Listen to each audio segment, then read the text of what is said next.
Dhaka premier division women's cricket league চলছে। বিকেএসপির 3টি মাঠে ঢাকা প্রিমিয়ার লিগ ওমেন্সের 2023 এবং 2024 খেলা শুরু হয়েছে। আজ বিকেএসপি মাঠে গুলশান ইউথ এবং খেলাঘর সমাজ কল্যাণ সংস্থার মধ্যে অনুষ্ঠিত হয়েছে একটি খেলা। সেই খেলায় গুলশান ইউথ প্রমিলা ক্রিকেট দল প্রথমে টসে জিতে ব্যাটিং করার সিদ্ধান্ত নেয় এবং তারা ব্যাটিং করে 147 রান সংগ্রহ করতে সক্ষম হয়, সবকটি উইকেট হারিয়ে। অপরদিকে খেলাঘর সমাজ কল্যাণ 148 রান সংগ্রহ করেন। তাদের টার্গেট যে 148 রান, সেই 48 রান সংগ্রহ করেন 8 উইকেট হারিয়ে।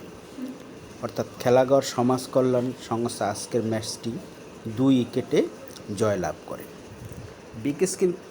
বিকেএসপির মাঠগুলোতে বর্তমানে তীব্র গরমের মধ্যে প্রমিলা ক্রিকেট লিগ চলছে এবং এই তীব্র গরমে মেয়েরা যথাসাধ্য নিজেদের সর্বোচ্চ দিয়েই খেলার চেষ্টা করছে।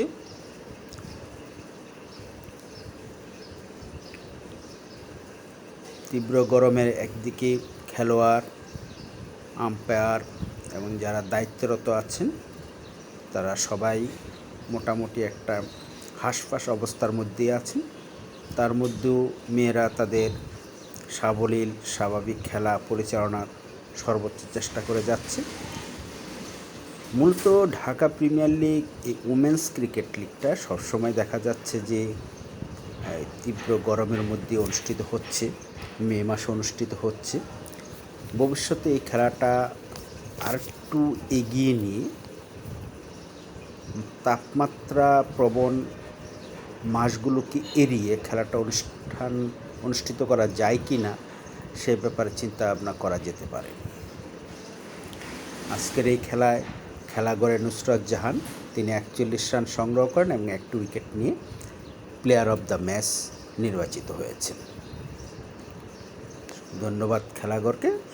খেলাঘরের শুভকামনা রইল।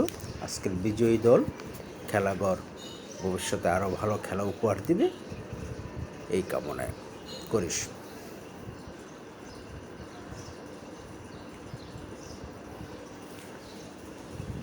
খেলায় আম্পায়ার হিসাবে ছিলেন রোকেয়া সুলতানা এবং শামীমুর রশিদ শামীম।